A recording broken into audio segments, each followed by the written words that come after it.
আমি মাঠের জন্য একটা ভিডিও আপলোড করেছি। ভিডিওতে আমি বলেছি যে মোটামুটি কিভাবে দৌড়েছিলাম আমি বা কোন কোন প্রসেস অবলম্বন করেছিলাম। তো আজকে আমার আলোচনা হচ্ছে যারা আর কি একটু দুর্বল, অর্থাৎ রানে যারা দুর্বল, এখন অনেকেই পরীক্ষা দিচ্ছ যারা কখনো মাঠ করনি বা 1600 মিটার প্রথম প্রথম মারছো, তারা এই যে কম সময়, সেই সময়ের মধ্যে কিভাবে দৌড়াবে এবং কোন পাকে কতটা করে সময় নিলে তোমরা মাঠ পাস করতে পারবে। অনেকে বলছো দাদা 1000 মিটার দৌড়ানোর পর দম শেষ হয়ে যাচ্ছে, বা একজন কমেন্ট করেছো যে 1200 মিটার দৌড়াচ্ছি আর পারছি না তারপর দৌড়াতে। হ্যাঁ, তো এই ধরনের কমেন্ট যারা করেছো তাদের জন্য বলছি যে তোমরা এই পাকগুলো বা এই ল্যাবগুলো মেনটেন করো। অর্থাৎ তোমরা যদি কোনো টাইম মেনটেন না করে শুধু লং দৌড়াচ্ছ, ধরো কেউ শুরু করলে প্রথমেই কন্টিনিউ লং দৌড়াতে রাখবে, তোমার শরীরের স্ট্যামিনা অতটা নেই বা তুমি ঠিকঠাক টেকনিকে দৌড়াচ্ছ না, তো তোমার সেই যে হুট করে এসে সময় মেনটেন করাটা এটা চাপের ব্যাপার হয়ে যাবে। তার জন্য আমি যে কোন কোন প্রসেসে আমি দৌড়েছিলাম বা কিভাবে আমার ওই টাইমটা মেনটেন করব, তার জন্য আমার আজকের ভিডিওটা। দেখো, তোমাদের মোট হচ্ছে গিয়ে 1600 মিটার রান, 1600 মিটার রান, ঠিক আছে, এবং এতে তুমি পাচ্ছ 6 মিনিট 30 সেকেন্ড। এটা তোমার সময়। এর আমি ছেলেদের ক্ষেত্রে বললাম, মেয়েদের ক্ষেত্রেও একইভাবে 800 মিটার রান এবং যে সময়টা আছে সেই সময়ে তোমরা সেই একইভাবে সেম ক্যালকুলেশন করবে। আমি ক্যালকুলেশনটা বলেছি এইভাবে স্টার্ট করবে। অর্থাৎ তোমরা তো লং যে মারছো দম পাওয়ার জন্য, যারা বলছো দম শেষ হয়ে যাচ্ছে, দম পাওয়ার জন্য তোমাদেরকে অবশ্যই একটু লং মারতে হবে। 3 কিলোমিটার, 4 কিলোমিটার, 5 কিলোমিটার যাই পারো দম পারো। অনেকে বলছো তারা আস্তে আস্তে লং মারা যাচ্ছে, কিন্তু এই যখনই স্পিডে দৌড়াচ্ছি এটাই স্বাভাবিক হয়, স্বাভাবিক তোমার বলে নয়, মানে পৃথিবীর সমস্ত যারা আছে তাদের প্রত্যেকের ক্ষেত্রে জোরে দৌড়ালে দমটা চলে যায়। তাহলে দমটা আমি কিভাবে পাবো? তুমি ধরো মনে করো তুমি 8000 মিটার ধরো দৌড়াতে পারছো, মানে যে স্পিডে দৌড়ালে তুমি 6:30 ঢুকতে পারবে, সেই স্পিডে তুমি 1000 মিটার দৌড়ানোর পর আর দৌড়াতে পারছো না। ফার্স্ট আমি এই কথাটা বলে দিই। সেক্ষেত্রে তুমি কি করবে? সেক্ষেত্রে তুমি আজকে যদি 1000 মিটার পারো, কালকে তুমি সেই স্পিডেই আর 100 মিটার বাড়ানোর চেষ্টা করবে। আগের কথাতেও সেটা বলে দিয়েছিলাম। অর্থাৎ তুমি নেক্সট দিন, ধরো আজকে কত তারিখ, আজকে 10 তারিখ, 11, 12, 25, তুমি ধরো 1000 মিটার দৌড়েছো, তুমি চেষ্টা করবে 12 তারিখে 12, 12, 25 তোমার যেমন করে কষ্ট করে হলে 100 মিটার বাড়ানো, এবং 1100 মিটারে গিয়ে রানটা তোমার 1100 মিটার স্পিডে করা। তারপর কিন্তু রান ছেড়ে দেওয়া নয়। তারপর তুমি নিজের দম পাওয়ার জন্য তুমি বডিকে রিল্যাক্স করে দাও, রিল্যাক্স করে দিয়ে জাস্ট জগিং করতে করতে 2-1 পাক মারার চেষ্টা করো, খুব কষ্ট করে, তাহলে এখানে দমটা কিন্তু বেড়ে যাবে। অর্থাৎ রানটা ছেড়ে না দিলে তোমার যখনই মাইন্ড সেট করে নেবে যে আমাকে এই রানটা আমি 1100 মিটার দৌড়ে নিলাম, মানে 100 মিটার বাড়ালাম, তার মানে তোমার ঠিক 14, 15 তারিখের মাথায় দেখবে, 15, 12, 25-এর মাথায় দেখবে তোমার এই রানটা সেট হয়ে যাবে। অর্থাৎ এই স্পিডে তুমি কিন্তু এতটা পর্যন্ত তুমি দৌড়াতে পারছো, তখন তোমার 1200 মিটার দৌড়াতে কষ্ট হবে, তখন তোমার টার্গেট হবে আরো 100 মিটার বাড়িয়ে 1200 মিটার করে নেওয়া। বুঝতে পারছো? এইভাবে তোমাকে বাড়াতে থাকতে হবে। তাহলে এইভাবে বাড়ালেই তোমার কিন্তু মোটামুটি একটা মেনটেনেন্স, তোমার মেনটেন দেখবে একটা মেনটেন একটা হয়ে যাবে যে হ্যাঁ আমি এবার 1200-তে গিয়ে দাঁড়িয়ে গেছি। এবং 1200-এর পর কিন্তু তোমার ছাড়লে হবে না, তোমাকে জগিং করতে হবে। তাহলে তোমার দমটা দেখবে সেই জায়গাতে গিয়ে তোমার বডি অ্যাবজর্ব করে নেবে। তুমি সেই জায়গাতে গিয়ে কিন্তু মানে সেফ ফিল করবে যে হ্যাঁ 1200 পাচ্ছি, আর 400 পাচ্ছি না। তো সেভাবেই বাড়াতে বাড়াতে তুমি মোটামুটি দিন 15-এর মধ্যে 1600 পর্যন্ত ঠিক যেতে পারবে। এটা আমার প্রথমে ছিল। এবার টাইম ক্যালকুলেশন কিভাবে করবে, আমি টাইম ক্যালকুলেশন নিয়ে আজকে আলোচনা করবো। 6 মিনিট 30 সেকেন্ড, এইটা সময় হচ্ছে 390 সেকেন্ড। 390 সেকেন্ড, 6 মিনিট 30 সেকেন্ডকে, তাই তো? এবার এই 6 মিনিট 30 সেকেন্ড বা 390 সেকেন্ডকে আমার 1600 মিটার যদি 200 মিটার ট্র্যাক ধরি, 200 মিটার ট্র্যাক অর্থাৎ 8টা ট্র্যাক, তাহলে ক্যালকুলেশনটা প্রত্যেকের ক্ষেত্রে এক হবে। যাদের মেয়েদের ক্ষেত্রে বলছি, যাদের 400 মিটারের ট্র্যাক আছে, এই 800 মিটার যাদের তোমাদের রান আছে, তোমরাও কিন্তু সেই সেম একইভাবে ক্যালকুলেশনটা করবে।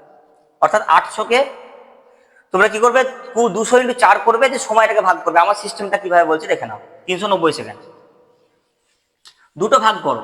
প্রথমত 200 মিটারের তোমার ট্র্যাক, তুমি ধরো একটা মাঠের মধ্যে দৌড়াচ্ছ, সাপোজ ধরো এটা তুমি একটা মাঠ বানিয়েছো, 200 মিটারের মাঠ বানিয়েছো, কে কারোর 250 মিটার থাকতে পারে, তো সেইভাবে ভাগ করবে 1600 মিটারকে, কপাক তোমাকে দৌড়াতে হচ্ছে। আমার 220 না 30 মিটার একটা মাঠ ছিল, সেখানে আমি ওই 6.5 পাক দিলে আমার আমার 1600 মিটার কমপ্লিট হতো। এবার দেখো কি মজাদার ব্যাপার, 6.5 পাকে আমার 1600 মিটার কমপ্লিট হতো, 6.5 পাকে, এবং আমার সময় ছিল 6.5 মিনিট। অর্থাৎ আমি মাথার মধ্যে সেট করে নিয়েছিলাম আমাকে 1 মিনিট 1 পাক করে দৌড়াতে হবে। প্রথম দিকে আমি ম্যাক্সিমাম 3 থেকে 3.5 পাক দৌড়াতে পারতাম, হ্যাঁ, তারপর আমার দম শেষ হতো। যখনই আমার 3.5 পাক আমি দৌড়াতাম, তারপরের দিন আমি চেষ্টা করতাম যে 3.5 পাকে জায়গায় 4 পাক করতে পারতাম না, পুরো হাফ পাম্প কমপ্লিট করতে পারতাম না, কিন্তু আমার যতটা পর্যন্ত 3.5 পাক, সহজ ধরে এটা আমার 250 মিটার মাঠ ছিল, এই ফুল এখান থেকে শুরু করলাম, এইটা ছিল হাফ, এইটা 1 পাক 2 পাক 3 পাক মারার পর আমরা এইখানে এসে আমি দাঁড়িয়ে যেতাম। পরের দিন চেষ্টা করতাম আমি এখান থেকে এখানে গিয়ে দাঁড়াবো, এবং কয়েকদিন এটা করার পর 2-3 দিন আমি তারপর চেষ্টা করতাম এখানে গিয়ে দাঁড়াবো, এবং তারপরে গিয়ে এখানে দাঁড়াবো। বোঝা গেল? তাহলে আমার কি হলো, 4 পাকে চলে গেলাম আমি কয়েকদিন পর। তারপর আমি এতটা পর্যন্ত টার্গেট নিলাম। তারপর কিছুদিন দৌড়ানোর পর আমি এখানে এতটা পর্যন্ত দৌড়াতাম, দম ছাড়তাম না, দাঁড়িয়ে যেতাম না, আমি কিন্তু জগিং করতে করতে শুরু করতাম। কিছুদিন করার পর আবার আমি এখানে শুরু করলাম, 4.5 পাক হলো, এইভাবে 5 পাকে গিয়ে দাঁড়ালাম, 5 মিনিটে 5 পাক শেষ করলাম, এভাবে আমি দৌড়েছিলাম। ঠিক আছে, আমার কথাগুলো কি বোঝা যাচ্ছে? তো আমার এটা সুবিধা ছিল, 6.5 মিনিটে 6.5 পাক দৌড়ালেই হতো। তোমরা যদি 200 মিটার ট্র্যাক করো, আমি ধরছি তোমরা 200 মিটার ট্র্যাকে দৌড়াচ্ছ, এবং তোমাদের প্রত্যেকটা পাক যদি আমি একদম অ্যাকিউরেট হিসাবে ধরি যে 390 সেকেন্ড, 8 দিয়ে ভাগ করলে কত হচ্ছে, 4 8 32, তাই তো? তাহলে কত, 7 0, তাহলে তোমার 8 9 72, অর্থাৎ 48 point something, 48 point something second তোমার সময় লাগছে, 48 পয়েন্ট সামথিং করে সময় লাগছে। অর্থাৎ তুমি যদি এই 200 মিটার তোমার ট্র্যাক হয় এবং প্রত্যেকটা পাক 8টা পাক, যদি প্রত্যেকটা পাক তুমি 48 সেকেন্ডে যদি মারতে পারো, তাহলে তোমার ঠিক 390 সেকেন্ডের আগে বা 6.5 মিনিট আগে তুমি মার ঢুকতে পারছো। কিন্তু এই 48-এ একদম অ্যাকিউরেট মারাটা সম্ভব নয়, অর্থাৎ একদম সেম অ্যাকিউরেট এই সেকেন্ডেই মারাটা সম্ভব নয়। তাই তোমাকে কোন টেকনিক করতে হবে, ফলো করতে হবে, আমি সেই নিয়ে আলোচনা করব। দেখো, তোমার 8টা পাক, তুমি তোমার হাতের মধ্যে তুমি যে প্র্যাকটিস করছো, সেই প্র্যাকটিসে তোমার হাতের মধ্যে তুমি লিখলে 1 নম্বর পাক, 2 নম্বর পাক, 3 নম্বর, 4 নম্বর, 5 নম্বর, 6 নম্বর, 7 নম্বর, 8 নম্বর। তোমার প্রথম পাক যখন শুরু করলে তোমার বডিকে হালকা কি করতে হবে, হালকা স্লো থেকে স্টার্টিংটা করতে হবে। অর্থাৎ তুমি প্রথম পাকে, প্রথম যে 200 মিটারের পাক, সেটা তুমি সময় দিলে মোটামুটি 50 সেকেন্ড। অর্থাৎ তুমি ধরলে 50 সেকেন্ডের মধ্যে আমি প্রথম 200 মিটারটা দৌড়াবো, এবং হাতের মধ্যে তুমি লিখলে 50 সেকেন্ড। প্রথমটা তোমার ঘড়ির হাতের মধ্যে একটা ডিজিটাল ঘড়ি নেবে, মাঠের মধ্যে ঘড়ি তুমি যদি নাও নিয়ে যাও, মাঠে দেখো সামনে ঘড়ি আছে, সেই ঘড়ির টাইমটা দেখতে পারবে। আর হাতে ঘড়ি কিন্তু তুমি ডিজিটাল ওয়াচ কিন্তু পড়তে পারো, আশা করি অসুবিধা হবে না। 50 সেকেন্ড যখন হলো প্রথম, তখন তোমার হলো 200 মিটার তুমি শেষ করলে। পরের 200 মিটারটা, তো পরের পাকটা তুমি কি করলে, সেটাও 50 সেকেন্ডে শেষ করলে, শুরু করলে। অর্থাৎ আমাকে মারতে হবে 48 সেকেন্ডের মধ্যে, সামথিং 48 সেকেন্ডের আশেপাশে, 48 একটু বেশি সময়, 2-1 সেকেন্ড বেশি, 2-1 সেকেন্ড নয়, মাইক্রো সেকেন্ডের কথা বলছি, বেশি তুমি নিতে পারো। কিন্তু এইখানে আমি 50 সেকেন্ড প্রথম দুটো ধরলাম তোমার বডিকে জাস্ট গরম করার জন্য। অর্থাৎ একটু 2 সেকেন্ড করে সময়, এখানে 2 সেকেন্ডটা ভাইটাল কিন্তু, স্যার 2 সেকেন্ডের ব্যাপার ভাইটাল কিন্তু। এবার ধরো তুমি মনে করো প্রথম পাকটা 50 সেকেন্ডে পারলে না, তুমি তোমার ধরো লেগে গেল 51 সেকেন্ড বা লেগে গেল 52 সেকেন্ড, সাপোজ ধরো তোমার প্রথমটা, বা কেউ একটু স্পিডে ধরে দিয়ে তুমি 49 সেকেন্ড করে দিয়েছো, খুব কমাতেও যাবে না, কমাতে গেলে ওখানেই 2-3 পাকে দম শেষ হয়ে যাবে, ধরে এরকম লেগে গেল। তো সেইভাবে সেকেন্ড পাকটাকে অ্যাডজাস্ট করবে, যদি এটাকে 51 সেকেন্ড লাগে, এটাকে মোটামুটি 49 সেকেন্ডে আনার চেষ্টা করবে। অর্থাৎ একটু টানার চেষ্টা করবে, একটু জাস্ট পাটাকে টেনে দিলে দেখবে 1 সেকেন্ড কভার হয়ে গেছে। এটা 52 সেকেন্ড লেগেছে, এটাকে 48 সেকেন্ড আনার চেষ্টা করবে। এটা 49 সেকেন্ড লেগেছে, এটাকে 51 সেকেন্ডের মধ্যে রাখার চেষ্টা করবে। আগে হয়ে গেলে ভালো, কিন্তু মধ্যে রাখার চেষ্টা করবে, খুব বেশি স্পিড দিতে যাবে না। খুব বেশি স্পিড দিয়েছো কি মরেছো, খুব বেশি স্পিড দেবে দেখবে প্রথমে দম শেষ, তুমি মাঠ থেকে আউট। অর্থাৎ হাতের মধ্যে ক্যালকুলেশন করলে এই তোমার ফার্স্ট পাকের গল্প বললাম, সেকেন্ড পাকের। অর্থাৎ প্রথমটা যদি তোমার যদি 50 সেকেন্ডে হয়, দ্বিতীয় 50 সেকেন্ড মানে টোটাল টাইম কত হলো, 100 সেকেন্ড। 100 সেকেন্ড, অর্থাৎ আমি ধরে নিলাম 50-50 করে মাত্র, সেখানে 1-2 সেকেন্ড কম বেশি হতে পারে। 100 সেকেন্ড মানে কত, মানে 1 মিনিট 40 সেকেন্ড, 1 মিনিট 40 সেকেন্ড। তাহলে প্রথমটা কি হলো, 50 সেকেন্ডে মারার পর তুমি হাতের মধ্যে ল্যাপে লিখে নিয়েছো, প্রথমটা 50 সেকেন্ড, দ্বিতীয়টা 1 মিনিট 40 সেকেন্ড। 1 মিনিট 40 সেকেন্ডের মধ্যে তোমাকে ঢুকতে হবে, ওপার করবে না, এপারে করার চেষ্টা করবে। থার্ড পাকটা, থার্ড যে 200 মিটার, সেটা তুমি 48 সেকেন্ডে মারার চেষ্টা করবে, থার্ড পাকটা 48 সেকেন্ডে। অর্থাৎ তোমার এখানে কত সময় লাগছে, 148 সেকেন্ড। ঠিক আছে, তুমি হাতের মধ্যে লিখে নিয়েছো, যেহেতু ওখানে তুমি সেকেন্ডটা ক্যালকুলেশন করতে হাতে পাচ্ছ না, হাতের মধ্যে 148 সেকেন্ড মানে হচ্ছে 2 মিনিট 28 সেকেন্ড। 2 মিনিট 28 সেকেন্ড তুমি হাতের মধ্যে লিখেছো, এই টাইমের মধ্যে তোমাকে 3 নম্বর পাকটা মারতে হবে। 4 নম্বর পাকটা, এটাও তুমি 48 সেকেন্ডে মারার চেষ্টা করবে, এর মধ্যে, খুব আগে নয়, 46-এ নয় কিন্তু, 45-এ নয় কিন্তু, জাস্ট 48-এর আশেপাশে, 1-1.5 সেকেন্ডের ডিফারেন্স হতে পারে, 2 সেকেন্ড ডিফারেন্স হতে পারে। 46 করলে যদি দেখো এখানে তোমার 46 সেকেন্ডে ঢুকে গেছো, তুমি পরেরটা একটু রিল্যাক্স দিয়ে দাও। সাপোজ ধরো আমি 48 বললাম না, তোমার 46 সেকেন্ড হয়ে গেছে, কোনো কারণে তুমি রিলিজ স্পিডে ধরে ফেলেছো, পরেরটাতে তুমি রিল্যাক্স দিয়ে দাও। 5 নম্বর পাকটা তুমি কি করো, এটা 50 সেকেন্ড টাইম নিয়ে নাও। কিন্তু আমি অ্যাপ্রক্স একটা 48 সেকেন্ড ধরার চেষ্টা করছি, কারণ আমি মনে করি তোমার স্পিডটা তুমি একটা একটা নর্মাল স্পিড পেয়ে গেছো, যখনই এখানে 50 সেকেন্ড নিয়ে তুমি যখনই পরে 48 সেকেন্ডে মারতে শুরু করছো, নর্মাল স্পিড পেয়ে গেছো, মানে 48 সেকেন্ড তোমার এখানে লেগেছে। অর্থাৎ 4 নম্বর পাকটা যখন তুমি কমপ্লিট করছো তখন তোমার টাইম 3 মিনিট 16 সেকেন্ড। অর্থাৎ আমার 800 মিটার 4টে পাক কমপ্লিট হলো, 800 মিটার কমপ্লিট হলো কত, ফার্স্ট 800 মিটার আমার 3 মিনিট 16 সেকেন্ডে কমপ্লিট হলো, 3 মিনিট 16 সেকেন্ড কমপ্লিট হলো। আমার পরে আছে কত, 3 মিনিট 14 সেকেন্ড। শেষ পাকগুলো মারতে হবে আমাকে। আমি বললাম তো, এক দুটো পাক যদি কম বেশি হয় সেটা পরের পাকের সঙ্গে অ্যাডজাস্ট করার চেষ্টা করবে, কিন্তু সেটাকে আচ্ছা ঠিক আছে এখন স্লো যায় পরে টেনে দেবো, এটা করতে হবে না। পরে পা স্লো হবেই, এই 4 পাক মারার পর পা স্লো হতে লাগে, তার জন্য কন্টিনিউ স্পিড সেম ধরার চেষ্টা করবে, একটু কম একটু বেশি অ্যাডজাস্ট করার চেষ্টা করবে। তাহলে হাতের মধ্যে প্রথমে কি লিখলে, প্রথমে লিখলে 50 সেকেন্ড, প্রথম পাক কমপ্লিট, রাইট মেরে দিলে, একটা পেন দরকার নেই তো, লেবে হ্যাঁ হয়ে গেল, ইয়েস, এরকম একটা করলে 50 সেকেন্ড, পরে 1 মিনিট 40 সেকেন্ড, ইয়েস হয়ে গেল, নিজেকে বুস্ট আপ করছো। থার্ড পাক 2 মিনিট 28 সেকেন্ড, বুস্ট আপ করছো, ইয়েস কমপ্লিট করছে 28 সেকেন্ডের মধ্যে। 29 সেকেন্ড হয়ে গেল, আচ্ছা পরের সেকেন্ড টানতে হবে, পরেরটা যদি 29 সেকেন্ড হয় পরেরটা 3 মিনিট 16 সেকেন্ডের মধ্যে হওয়ার চেষ্টা করবে। অর্থাৎ তোমাকে টাইমটা মেনটেন করতে হবে, তবেই কিন্তু তোমার কিন্তু যারা তোমার নতুন রানা তাদের কিন্তু ঠিকঠাক একটা অ্যাডজাস্টমেন্ট হবে, তোমার কিন্তু নিজের মধ্যে বিশ্বাস তৈরি হবে যে হ্যাঁ আমি পারছি, বা আমি যেভাবে প্র্যাকটিস করছি যে প্র্যাকটিসটা আমার কাজে লাগছে। 5 নম্বর পাক যখন তোমার করছো তখন কিছু এটাও কিন্তু তুমি 48 সেকেন্ডে করার চেষ্টা করবে। অর্থাৎ 48ই বলছি না, 49 হলে পরেরটা 47, 50 হলে পরেরটা 46, যদি 47 হয় পরেরটা 49, এইভাবে অ্যাডজাস্ট করার চেষ্টা করবে। অর্থাৎ 5 নম্বর পাক যখন করছো তখন তোমার 4 মিনিট 4 সেকেন্ড লাগছে সময়, 4 মিনিট 4 সেকেন্ড সময় লাগছে। 6 নম্বর একটা 48 করার চেষ্টা করবেন, এগুলো সেম ধরার চেষ্টা করবে। আমি বলছি না যে 48ই হবে, প্রথম দুটো পাক একটু সময় দিয়ে পরেরগুলো সেম ধরার চেষ্টা করবে। এবার সেখানে বারবার চেঞ্জ হতে পারে, এটা যদি 47 হয় এটা 49 হবে, এটা যদি 48 46 হয় তাহলে এটা হয়ে যাবে তোমার 52 সেকেন্ড বেশি, এইভাবে আর কি ডিফারেন্সটা করবে কন্টিনিউ, মানে মেনটেনটা 48-এর গড় রাখার চেষ্টা করবে একদম 3 নম্বর থেকে 7 নম্বর পাক পর্যন্ত। এবং 7 নম্বর পাকেও তুমি 48 সেকেন্ডে মারবে, 7 নম্বর পাকে গিয়ে তোমার সময় কত হবে, 5 মিনিট।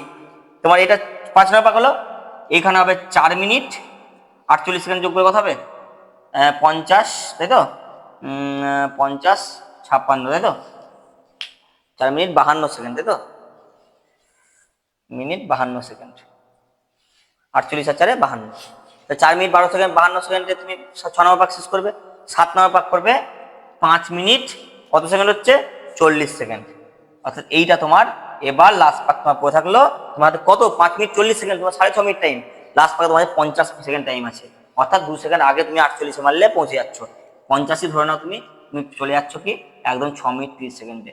একদম 50 ধরবে না, এইখানে যত পারো টানার চেষ্টা করবে, অর্থাৎ মোটামুটি 48 46 যেমনই পারো এই এই জানার চেষ্টা করবে, কারণ এখানে আর তুমি কোনো রকম রিস্ক নেবে না, কেননা একদম ডট 6.5 মিনিটে তোমার কিন্তু তোমার টাইম আপ। তাই 6.5 মিনিটের আগে 2 সেকেন্ড আগে ঢোকার চেষ্টা করবে, 2 সেকেন্ড একদম সেম টাইমে করার চেষ্টা করবে না। তাই এইটা 50 না করে এইটাতেও 48 46 তোমার যেমন দৌড় তুমি হাত তুমি দিয়ে তুমি এই পাকটা করার চেষ্টা করবে, এবং এটা 6.5 মিনিট কমপ্লিট হচ্ছে। অর্থাৎ প্রথম পাক তুমি হাতে লিখে, হাতে কয়েকটা 8টা তুমি সংখ্যা লিখবে, প্রথমে 50, 41, 2 28, 3 16, 4 4, 4 52, 5 40 এবং 6 30, এই জিনিসটা হাতে লিখবে। প্রতিটা পাক দেবে কোথায় তোমার অসুবিধা হচ্ছে, কোন পাকে গিয়ে তুমি নিজেকে এই টাইমটা মেনটেন করতে পারছো না, এটা তুমি করার চেষ্টা করবে, এবং সেই জায়গাটা তোমার রিকভার করার চেষ্টা করবে। অনেকের ক্ষেত্রে কি হবে দেখবে, এই 4 পাক মারলে 5 পাক মারলে হয়তো খুব বেশি 6 পাকটা টানতে পারছো না, হতে পারে, তার মানে কি সে রান পাচ্ছ না। তো এই টাইমেন্টে না, 6 পাকে তুমি যখন পারছো না, ঠিক আছে পারছো না, তুমি স্লো হয়ে যাও, এবং তুমি পরের দিন ওই 6 পাকটাকে কমপ্লিট করার টার্গেট নাও, যে আমাকে 6 পাকটা এই সময়ে কমপ্লিট করতে হবে। যখন তুমি 6 পাকটা কমপ্লিট করে দিচ্ছ এই সময়ে, তার ঠিক পরের দিন থেকে 1 সপ্তাহ তুমি টার্গেট নাও, আমাকে 7 পাকটা কমপ্লিট করতে হবে। যেদিন 7 পাক কমপ্লিট করবে আমি তোমাকে বলে দিচ্ছি তুমি এটাও পাবো। এই আমার স্ট্র্যাটেজি ছিল, এবং এভাবে আমি কিন্তু পাস করেছিলাম। তাহলে এইভাবে যদি শিডিউল ওয়াইজ তুমি না দৌড়াও, প্রথমেই হয়তো হুস করে স্পিড দিয়ে দিলে, দেখবে একদম 4 পাকে গিয়ে তুমি একদম শেষ, তোমার পা একদম দুমড়ে মুচড়ে পড়ে যাচ্ছে, একদম জিভ বেরিয়ে আসছে। বা প্রথমে এমন স্লো করে দিলে যে 7 পাকে গিয়ে এই 5 পাকে গিয়ে দেখে 5 মিনিট 20 সেকেন্ড হয়ে গেছে, তোমার আর টাইমই নেই তোমার। তাই এইটা মেনটেন করার অবশ্যই চেষ্টা করবে, এইভাবে করলে আশা করি তোমরা মাঠ পাস করে যাবে। ঠিক আছে, এবার লাস্ট পাকে এবং ফার্স্ট পাকে দুটো ইম্পর্টেন্ট কথা বলার আছে, এই ফার্স্ট পাক এবং লাস্ট পাক। এই ইম্পর্টেন্ট কথাটা তুমি ভালো করে মাথার মধ্যে ঢুকিয়ে নাও এই দুটো পাকে কি করবে। দেখো এই শিডিউলটা, দেখো এই জায়গাটা খুব কিন্তু ইম্পর্টেন্ট জায়গা। এইগুলো তোমার হাতের মধ্যে প্রত্যেকদিন রানের আগে লিখতে হবে এবং এইগুলো তোমাকে প্রত্যেকদিন মেনটেন করে চলার চেষ্টা করতে হবে। যেখানে গিয়ে তোমার সমস্যা হচ্ছে সেই জায়গাটা নিজেকে ইমপ্রুভ করতে হবে। লাস্ট পাকে 50 সেকেন্ড দেখবে না 48, যেমন 48 ওয়াইজ চলছে এটাও 48 মানার চেষ্টা করবে, ঠিক আছে? এইভাবে করার চেষ্টা করবে। এখানে পা চলবে না আর। লাস্ট পাক এবং শেষ পাক, প্রথমে ফার্স্ট পাকে কি করলে তোমার স্টার্টিং এর সময় তোমার কি করতে হবে আমি মুছে নিচ্ছি।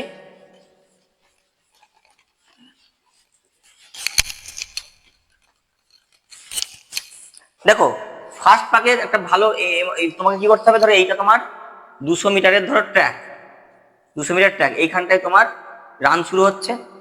এইখানে একটা কি থাকে, একটা সেন্সার লাগানো থাকে ঘড়ির উপরে, একটা ঘড়ি থাকে, ঘড়িতে টাইম দেখানো হয়, তার নিচে সেন্সার থাকে। এবার সেন্সারের সঙ্গে তুমি যখন ফিজিক্যাল মেজারমেন্ট টেস্ট যখন পাস করবে তখন তোমার বুকের মধ্যে চেস্ট নাম্বার দেওয়া হবে এবং তোমার মাথার মধ্যে টুপি দেওয়া হবে। সেই টুপির মধ্যে একটা সেন্সার লাগানো থাকে, সেই সেন্সার এই সেন্সারের সঙ্গে টাচ হবে। তুমি 6.5 মিনিটের মধ্যে ঢুকে গেলে সেই সেন্সারটা এটাকে তোমাকে পাস করিয়ে দেবে, পিইটিতে ফিট করিয়ে দেবে। যদি সেন্সারের সঙ্গে ম্যাচ, তোমার মাথার ম্যাচ যদি 6.5 মিনিটের পরে হয়, অর্থাৎ 6 মিনিট 30 সেকেন্ড 30.0000001 সেকেন্ডে যদি তুমি ঢুকো তাও তুমি কিন্তু বাদ এখানে। অর্থাৎ তোমাকে 6.5 মিনিটের মধ্যে এনি হাউ ঢুকতে হবে। তাহলে প্রথম কথা ফার্স্ট পাকে তুমি কি করবে, তোমাকে দাঁড় করিয়ে দিলে এইভাবে, প্রত্যেকটা দাঁড় করিয়ে দিলে ছেলেগুলোকে এখানটায় দাঁড় করিয়ে দিল। মনে করো তুমি লাস্টে আছো, তুমি ফার্স্টে থাকলে তার কোনো টেনশন নাই, তুমি এই ল্যাব ধরে ধরে দৌড়াচ্ছ, কোনো ব্যাপার। মনে করো লাস্টে আছো, তোমাকে ফার্স্ট কাজ কি করতে হবে, তোমাকে সবাই দৌড়াতে লাগলো, তোমাকে ফার্স্ট কাজ আস্তে আস্তে তোমাকে এই এই এই যে তোমাকে এই গ্রাউন্ডে যে দড়িটা আছে দড়িটা ধরে নাও, অর্থাৎ একদম বডি ধরে নাও। এই বাইরে বাইরে কোনোদিনই দৌড়াবে না, বাইরে দৌড়াতে বহুত সময় লেগে যাবে, দেখো বহু বড় রেডিয়াস হয়ে যাচ্ছে, বহু বড় পেরিমিটার তোমাকে ছুটতে হচ্ছে। তোমাকে কি করতে হবে, তোমাকে একদম ফার্স্ট কাজ এখানে ধরতে হবে। তোমাকে যেমন করে হোক এনি হাউ কারোর সঙ্গে ধাক্কা না লেগে, না পড়লে হবে না, কিন্তু এনি হাউ তোমাকে এইখানটা ধরতে হবে। তার জন্য তোমাকে 50 সেকেন্ড টাইম দেওয়া হচ্ছে। 50 জায়গায় তোমার 51 সেকেন্ড টাইম লাগতে পারে, তোমার 52 সেকেন্ড টাইম লাগতে পারে, 2 সেকেন্ড ডাক তুমি পরের ল্যাপে অ্যাডজাস্ট করবে, কিন্তু এইখানটা একটু সময় নিয়ে এই জায়গা ধরার চেষ্টা করবে। তার মানে এই নয় যে দাঁড়িয়ে যাবে, দাঁড়াবে না, রান করে তোমাকে সবার সঙ্গে গিয়ে এখানে দাঁড়াতে হবে। এবং পরের ক্ষেত্রে কি করতে হবে, যখন তুমি দৌড়াচ্ছ তারপর তোমাকে, তুমি যখন ধরে নিলে, সাপোজ ধরো তুমি এখানে চলে গেল প্রথম জন, দ্বিতীয় জন এরকম আছে, তুমি এখানটায় আছো, তোমার পরে 2-1 জন আছে, এরকম ধরো আছে, হবে এরকম। তোমাকে তারপর আস্তে আস্তে ওভারটেক করে বেরোতে হবে। তোমার টাইম, তোমাকে ওভারটেক করার কোনো ব্যাপার নাই, তোমার টাইম তোমাকে মেনটেন করতে হবে। মাঠের কথা বলছি, ফাইনাল মাঠে, তার আগে তুমি প্র্যাকটিস করছো বাড়িতে আমি যে শিডিউলটা বললাম সেইভাবে তুমি প্র্যাকটিস করছো এবং প্র্যাকটিস করে নিজেকে তৈরি করছো, নিজের মধ্যে কনফিডেন্স নিয়ে আসছো। কিন্তু তোমাকে এইভাবে ফার্স্ট পাকে এই কাজটা অবশ্যই করতে হবে, তোমাকে ট্র্যাক ধরতে হবে। আর লাস্ট পাকে কি করতে হবে, লাস্ট পাকে 8 পাক যেটা আছে সেটা কি করতে হবে, সেইটাই তুমি ধরো এইখানে ঢুকে গেছো, এবার তুমি ঢুকছো, তুমি ঘড়িতে দেখছো 6 মিনিট 24 সেকেন্ড হচ্ছে তুমি এখানে আছো। তোমার কাজ হচ্ছে তোমার মাথাটাকে আগে ঢুকিয়ে দেওয়া। যেমন করে হোক তোমাকে ছুটে গিয়ে পড়লে কিন্তু না, পড়ে গেলে তুমি শেষ আর উঠতে পারবে না, ওঠার টাইম পাবে না। মাথাটাকে তোমার এখানে এর নিচে ভরে দেওয়া, বডি বাইরে থাক, পাটাকে, অনেকে কি পা ভরে দিয়ে মাথা ভরে না, বলে যে আমি তো ঢুকে গেছিলাম 6 মিনিটের মধ্যে, দেখা গেলো তুমি ফেল করে গেছো।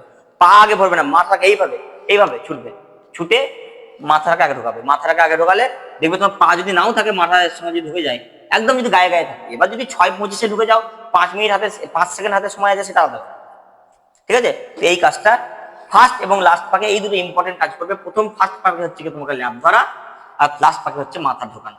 অর্থাৎ হেড তোমাকে অবশ্যই লাস্ট পাকে আগে ঢোকাতে হবে যদি তোমার মধ্যে টাইমের খুব সমস্যা থাকে, মানে একদম যে গায়ে গায়ে যে ঢোকে।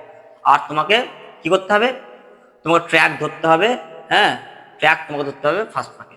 এই দুটো কাজ তোমাকে করতে হবে। আর এইভাবে তুমি যদি একটা নতুন ছেলে হও, তোমার ক্ষেত্রে এই কাজগুলো করতে হবে। খাওয়া দাওয়া, দেখো খাওয়া দাওয়াটা এমন কিছু বড় ব্যাপার নয়, খাওয়া দাওয়া স্বাভাবিক যা খাওয়া দাওয়া করো সেটা করলেই হবে।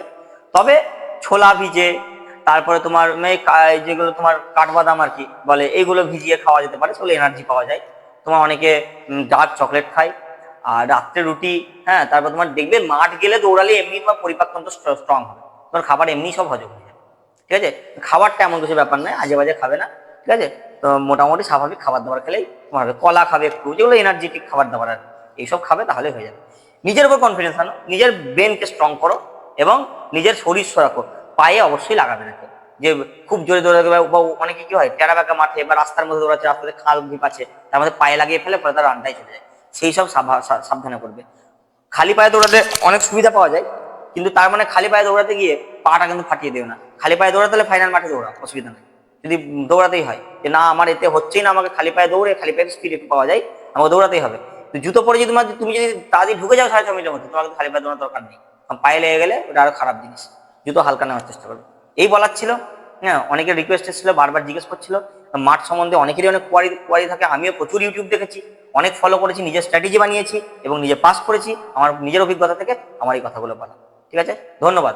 আর আমার ভিডিও অবশ্যই ভালো লাগলে আমার সঙ্গে থেকো এবং চ্যানেলটাতে তোমরা আরো অনেক ভিডিও আছে দেখবে, ভালো লাগলে সাবস্ক্রাইব করো, লাইক করো, বেশ এই আমার বলার আছে।